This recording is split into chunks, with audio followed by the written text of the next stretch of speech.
Is one small thing, and happy first day of summer, whatever that means.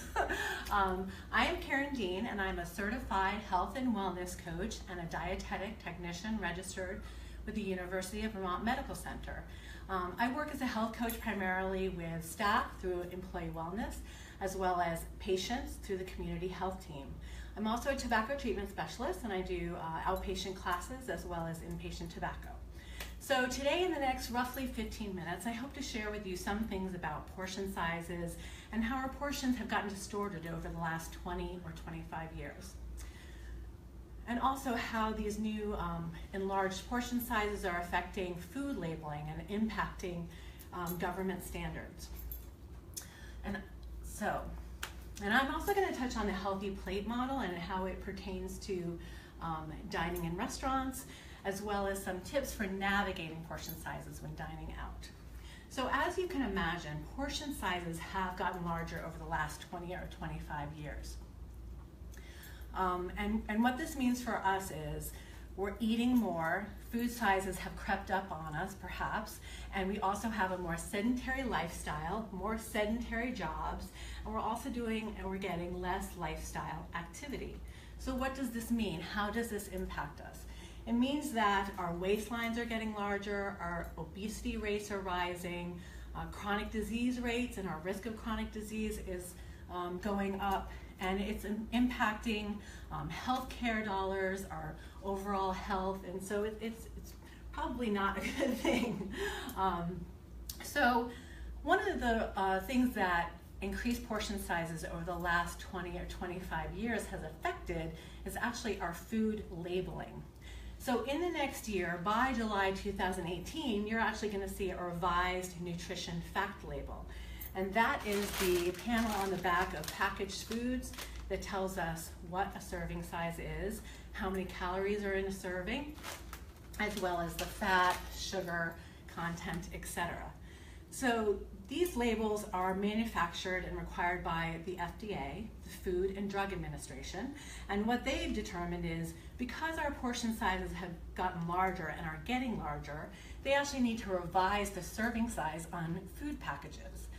I don't know if that's a disheartening thing or not, but I'll let you be the judge of that. So for instance, by July 2018, all ice cream containers are going to have a revised nutrition fact label that says instead of 1/2 cup being a serving size, it's now going to be 2/3 of a cup, because the FDA realized that the serving size needs to better reflect the amount of food that people are actually eating. So instead of getting 4 servings out of a pint of ice cream, now the serving size will give you only 3 servings out of a pint. Similarly, this bag of chips, and so how many of us have grabbed one of these bags at the grocery checkout aisle or a convenience store, and either we know or we kid ourselves into thinking that this is 1 serving. Clearly it's smaller than the larger bags we buy for our family, so this must just be 1 serving. Well, in fact, it's 3 servings. So the revised nutrition fact label will not only give you what the nutrition information for one 1-ounce serving is, it's also going to give you what you would get nutritionally if you ate the entire package. Again, the FDA is realizing that people are consuming most likely this entire package, not just 1 serving. So let's talk a little bit about how portion sizes have actually changed over the last 20 or 25 years. And I'm using these food models here to demonstrate that. So for instance, let's take muffins. So it used to be years ago that we only had 1 choice of muffin tin when we went out to the store to buy them. There was standard size muffin. It was 1.5 ounces, and so these 2 smaller muffins here combined is roughly the size of what a standard muffin was 20 or 25 years ago, or 1.5 ounces. As the years go on, we crept up to a 4-ounce muffin, weighing in at 500 calories. Furthermore, we've also gone to a jumbo muffin. This is a muffin that weighs in at 6 ounces, costing us 612 calories. So let's put that into perspective, calorie and physical activity wise. So if you were to now eat this 4-ounce 500 calorie muffin, the additional calories in this size versus the standard size, which was 20 or 25 years ago, the difference would be 290 calories. So we're eating an additional 290 calories. This would equate to 55 minutes, a 55-minute walk for the average person. It's quite a lot. And then saying, I want that 6-ounce muffin. The difference in calories between the formerly 1.5-ounce standard muffin and the now jumbo-sized 6-ounce muffin is 402 calories. So just the amount of walking you would have to do to walk off that difference, put on your good shoes and take a water bottle, because it's going to take you 1 hour and 17 minutes to walk off that additional 402 calories. Similarly, bagels. We all grab bagels on the way into work. They have also changed in the last 20 or 25 years. It used to be that a bagel was 3 inches in diameter. We might even now consider this a mini bagel. So our current size has increased to 4.5 inches across and costing us 350 calories. Again, how do we put that difference into a perspective? The difference in calories is 210 calories, roughly the size of a snack that we might have between our meals. And that would take you 40 minutes for the average person to take a 40-minute walk to burn off those 210 calories. So soda. Years ago, let's go with a couple of decades ago, the size of soda was 8 ounces, roughly the size of this can. And in fact, when Coke came out with their iconic bottle, that was 6.5 ounces. That would, for these days, that would be 1 sip. So using an 8-ounce can as the standard several decades ago, we've now gone up to a 20-ounce bottle. And interestingly enough, as I mentioned, the revised nutrition fact label that'll be coming out by next summer, some of these bottles already reference this as 1 serving. So now a 1 serving of soda has gone from 8 ounces to 20 ounces. The calorie difference is 240 calories for this 20-ounce soda versus 90 calories for this 8-ounce soda. That's a difference of 150 calories. Fortunately, for the average person, this would just mean a 29-minute walk. So moving on to pasta. Pasta is a big thing, I think, especially that when you go into restaurants to dine out, you typically get a very large portion. Years ago, an appropriate portion size, and actually this is still true today, for an entree-sized portion, you want 1 cup cooked, and without any kind of sauce or protein, meat, chicken on it, it would be 220 calories just for the pasta. Going out to a restaurant and ordering a pasta entree, you're going to be getting roughly 2.75 cups of cooked pasta, over twice the appropriate portion size. And that's not even adding any sauce or anything else on top of it. Adding spaghetti sauce and 3 small meatballs would increase the calories in this entree to 500 calories. Conversely, adding spaghetti sauce and another 3 large meatballs, which is what they serve, to this pasta, and you're gonna be adding 525 calories.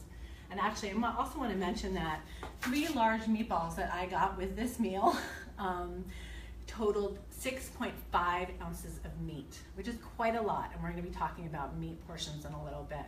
So the total of this entree with spaghetti sauce and 3 small meatballs with 1 cup of cooked pasta is 500 calories. This one, our current day, with 3 large meatballs and spaghetti sauce is a total of 1,025 calories. Now, to put that in perspective, that is roughly a half to 3/4 of somebody's total intake for the day, just in this one entree. And you're talking about anything else, having anything else to eat.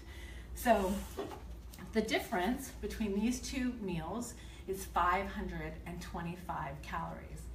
So not only get your water bottle, get your good walking shoes, Maybe get a hat if it's a sunny day, because you are going to be walking for 1 hour and 43 minutes to walk off the difference between these two portion sizes. So chicken breast is another great, you'll see a great variation in portion sizes. So, you know, years ago, the portion size on chicken breast was 3 ounces, roughly the size of your palm. This is actually still an appropriate portion size today, which we'll talk more about in a minute. Compare this to an 8-ounce chicken breast, which is very common when you're buying chicken in a grocery store or when you're dining out. Fortunately for chicken, a skinless chicken breast, the 3-ounce weighs in at 90 calories. It's a lean protein and you're not eating the skin. And the 8-ounce comes in at 240 calories. So the difference between these two is 150 calories. And again, relating that to physical activity, you're gonna have that quick, brisk 29-minute walk. So talking about, you know, this appropriate portion size of this chicken breast, this 3-ounce chicken breast, roughly the size of your palm, relate this to the healthy plate. So this is a 9.5-inch plate, pretty close to the plates I'm using here today. And you'll see it's got a chicken breast on 1/4 of the plate. And this is roughly a 3-ounce serving of chicken. Take that into a combination of your starch, your carbohydrate, where you want a 1/2 cup cooked of pasta, rice, a medium potato, or maybe 1 slice of bread. And then preferably half your meal is vegetables. Now, when I'm thinking about dining out and the meals I tend to order, it's difficult to get this many vegetables in a meal when dining out. I mean, unless you're a vegetarian, you're gonna get a large portion of meat, you know, possibly like this 8-ounce chicken breast. You're gonna get a lot of carbohydrate, whether that's multiple pieces of bread, a lot of rice, a lot of pasta. And unless you get a vegetable and a small side salad, you're not gonna be getting half your plate in vegetables when you're eating out. So that's just something to keep in mind. As I mentioned, this is a 9.5-inch plate, and that's kind of easy to regulate at home because you know the size of your dinner plates, but obviously you can't necessarily know how big the plates are in a restaurant. Usually they have those large borders and they're putting parsley around them or some balsamic vinegar ribbon. So that's probably a 12-inch plate if they have enough room to be doing that.